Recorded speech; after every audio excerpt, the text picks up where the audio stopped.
We have more Dead Space shenaniganry. We have Dead Space, Mature, and Immature Wall Guardians, defensive abilities, and Morphology.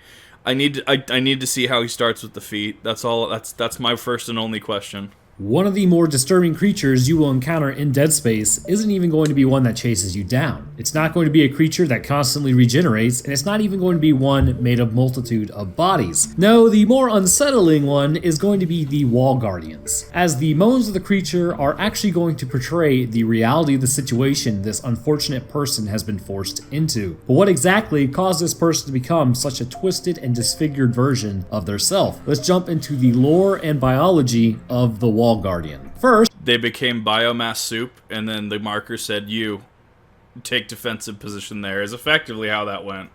Let's get into what exactly this creature is and even why it exists. First and foremost, they are going to be really composed of a single person. They're going to be sessile. That is 2. Okay, I'm like, this is the hallway from 2, right? Before you go up the stupid elevator, right? After the atrium. And then I looked around at the reg, and I'm like, oh, it is 2. Okay, yeah, this is Dead Space 2. Necromorphs, which means they don't move, who have become fused to the wall in certain areas. These immobile creatures do not appear to have any repurposed limbs to speak of, and they are still pretty much very lethal. If anyone gets too close to investigate the suction cup thing to the wall, it will be their instant death and decapitation of the person. These types of necromorphs exist for one of 2 reasons. The first is that the necromorphs are in like a sensitive area. They do just as their name implies, and they are guardians. Say a newly formed juvenile hive mind is behind a couple doors, a wall guardian is put in the area to stop any would-be hero engineers from taking down the whole plan. I think that's its arm, actually. I think that's its arm tucked at its side fused to its body.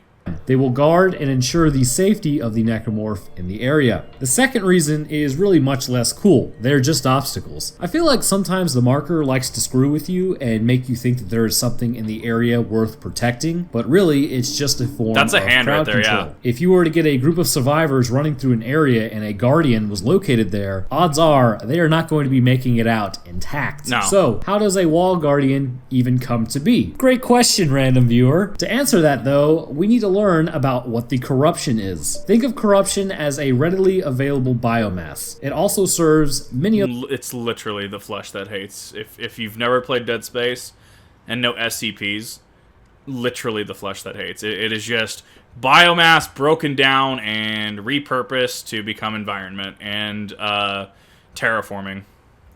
Other purposes, however. The main one being that it is actually going to be an atmosphere changer. It will uptake oxygen and then turn it into a poisonous gas. With a species' atmosphere changed, they will quickly die off, creating more biomass for the necromorphs. It has also been shown that the corruption will show up during the early stages of a necromorph outbreak and slow down humans, allowing necromorphs to kill anybody who has become ensnared in the stuff. And then they themselves will probably be turned into the corruption. The nature of the corruption is that it is definitely an organic material and it's made out of humans. Yes. Seeing this is the case, it is almost like a form of necromorph, albeit it won't outright kill you. However, not always exclusively humans, though. You could theoretically have like dog biomass as well, cow biomass. As long as it's biomass, I think that's all it cares about. However, I think for Brethren Moon, what's the word I'm looking for? Convergence purposes, I think it does have to be, there has to be that, the species that they're targeting. So in this case, humans, or on Tau Volantis, right? The Tau Volantans, because that's who they were going after. It does strengthen the necromorphs in certain environments, such as 0G, and helps them adapt, which is actually kind of cool. It can close off certain areas, it can pretty much gunk up doors to stop them from opening, and it can also interface with other living human cells, which leads us to our next portion, covering the first stages of a Wall Guardian formation. First, real quick, not shown in game, but apparently necromorphs can form out of the corruption, literally the flesh that hates. Like this can be a wall, and then they can like come out of the wall because it's just biomass, right? It just, you know, coalesces and comes out of the wall. But obviously, for obvious reasons, it's not showcased in game because, you know, technological limitations. Let's establish that the fledgling wall guardian, I guess you could call it, I'm just going to call it the proto-wall guardian to keep them separated. These are going to be the people, and yes, I do mean people, as they are still very much alive, they're still to exist on the walls in a somewhat human form. Their brains are still alive, with even 75% of their body missing. This suggests that the corruption actually forms a relationship with the person's body and is able to stabilize them and keep them functioning. Albeit they do appear to be near death, they can still think, and probably the most disturbing aspect, they can still feel. Yep. Why the marker would deem it necessary to keep a person alive and functioning during this horrifying stage is beyond me, but it does make for some interesting biology. Let's jump into that for a moment, for like a little offshoot here. The corruption must clearly be coursing through the veins of the person and feeding the brain oxygen, which means this is almost like a deliberate attempt to keep the person They're on alive, life support, and not really just a byproduct of it. The corruption would also need to carry out the metabolic processes for the remainder of the body that it would typically undergo on a day-to-day basis, and you also got to figure this thing is stressing the body, so any metabolic processes you do have are going to be sent into overdrive. So again, this kind of leads even more credence to that it's a supplementary role that the, I guess, marker has a plan for this body. Definitely interesting, if not absolutely terrible. Anyhow, at this stage, the person is going to be extremely weak and lethargic, but then again, I'm fairly certain I would be pretty weak and lethargic if most of my organs in my body were dissolved. The Proto-Wall Guardian is going to be easily dispatched and dealt with, unlike its final form. Typically, the creature is not really going to draw too much attention and will play dead when anyone is near until they come close to investigate. The Proto will lash out at them with its intestines that hang from its torso. The host has no longer any control over this function, but the person does peel back their skin hanging around the intestines to allow the intestines to actually strike. So, as someone who is going to try to apply some psychology to this, as well as having played Dead Space enough to know the areas where these guys are found, here's my crack at this. So, this is the markers. This is using, what is it? It's not. Is it Uncanny Valley? I think it might be Uncanny Valley. No, it's not Uncanny Valley. That's something a little different. It's playing off of, in this case, we'll use humanity as the reference here, right? It's playing off of humans' ability to see patterns in things, and humans' ability to want to socialize and be with other humans. So think about it this way, right? The entire area is covered in the corruption, which itself is terraforming, and actually the mist towards the bottom, so the mist on the bottom, right, as there is a little fog here, and this is actually seen on some of the, especially the remake, right, that is toxic to humans, right? It's, as Roanoke said, you take an oxygen, I believe it exhales carbon dioxide, if I remember correctly. Enough carbon dioxide, is going to make you have breathing issues, if not be fatal, right? Toxicity. Anyways, so hear me out. Random engineer, random person, going down a dark corridor. Welcome, how's it going? Random person going down the dark corridor, right? They see something vaguely human-shaped. Oh dear God, are you alive? Rushes over, gets right up to this thing's face. This thing, still being sentient, right? Still feeling pain, still being on life support. What is it going to do? It's going to thrash, it's going to flail, it's going to scream. What else is in the area? Biomass. What do screams alert? Necromorphs. What happens if, and you could do this with anything, right? If you get close to something, right? Say you're getting close to a cat, right? And you're like, oh, kitty, kitty, and it swipes at you. What are you going to do? You're going to reel back, right? You're going to recoil. So what happens if you recoil on uneven terrain, and this thing that you could have swore was human, you thought was human, lashes out at you and screams in your face, right? I would say all but the most stout of veterans and people that deal with just loud shit every single day and have nerves of absolute steel, generally recoil, probably trip on the corruption, and guess what's going to be in their face? All the corruption, terraforming carbon dioxide, right? So, boiling it down together, this whole thought experiment is that this is playing on humanity's ability to, 1, be social creatures, 2, see patterns in things, 3, effectively engage in herd mentality, and they're used as kind of not necessarily mimics because they are still alive, they are still cognizant to a degree. They are on life support from the markers, effectively. It's going to draw humans towards them to which then it's going to lash out at them, it's going to scream, etc. They are effectively traps, right? Whereas the later ones, you know, they're big, they're chonky, they can just absolutely gank you hands down, and they're used to defend places. These are effectively really good lures. Right. Whether this is done out of pain, reaction, or something else, that's is my unknown. take on it. Although, just from my layman's perspective, judging by the proximity of the corruption to the spine, it may be an automatic function, but really, there's no way to honestly tell if the corruption is having a direct interface with the spinal cord, moving the arms. Anyhow, this is basically going to do very little damage to the person, but it does some damage. So yes. If you're really low on health, I mean, I suppose it could kill you. Given enough time and with no or Isaac the necromorph in sight, down the hall. a Proto-Wall Guardian will collect enough biomass to become a full-blown Wall Guardian. The body at this point will be completely fused with the surrounding corruption, and they have been changed significantly. At this point, any remaining human features beside the head are going to be completely indistinguishable. So, the Guardian is still going to scream and moan at this point, and not like a, I think that was the thigh. I'm a necromorph, I'm going to kill you scream, like a human in a monumental amount of pain scream. Take a listen to this, it's pretty bad. Yeah, it's fucked.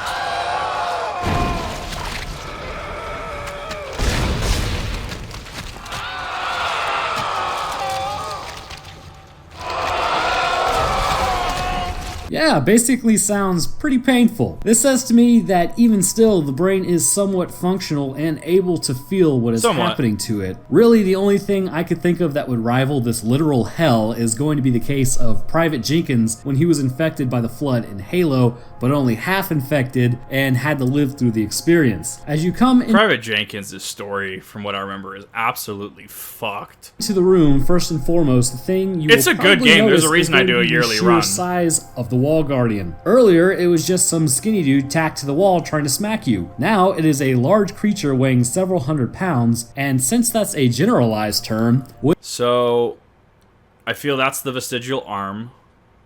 The esophagus, the front, right, neck down, right. Chest cavity looks like it's almost non-existent there. From the lower jaw down the trachea, down the throat, this whole thing is just split. This might be the thigh as well as on this side. So I mean, you can still kind of get a person out of here. Now, how they get this big? Hear me out. We're gonna follow up from the thing before, right?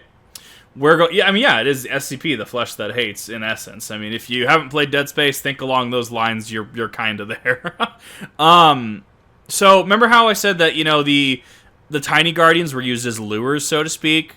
So and this is theory crafting, right? I'd be very curious if someone else who has larger Dead Space lore than I do, that they could cite. I'd be very curious to have an actual discussion on this. So when you fall over, choke on the terraforming nature of the corruption, or the tiny wall guardian screams and other necromorphs come to gank you, they could, in theory, because they're being controlled by the marker, right? They could, in theory, just pile that biomass onto the tiny guardian, getting it up to this point where, effectively, yes, it is a lure to a specific location, and yeah, absolutely, some other things could be it could be lures to other choke points and stuff. However, the ones that are placed in strategic locations like this, you know, they could take that biomass from the newly deceased people who thought it was a human, right, and just pile it onto this. So it could be another way of them gathering the necessary biomass and them actually actively contributing to this thing's overall mass. Because it does still retain some sort of intelligence. It seems it does retain some sort of cognizance. Whenever the intestines they burst out, right? Obviously, it causes distress and pain to the host. That being said, we know that the markers are potentially vindictive of people that resist them.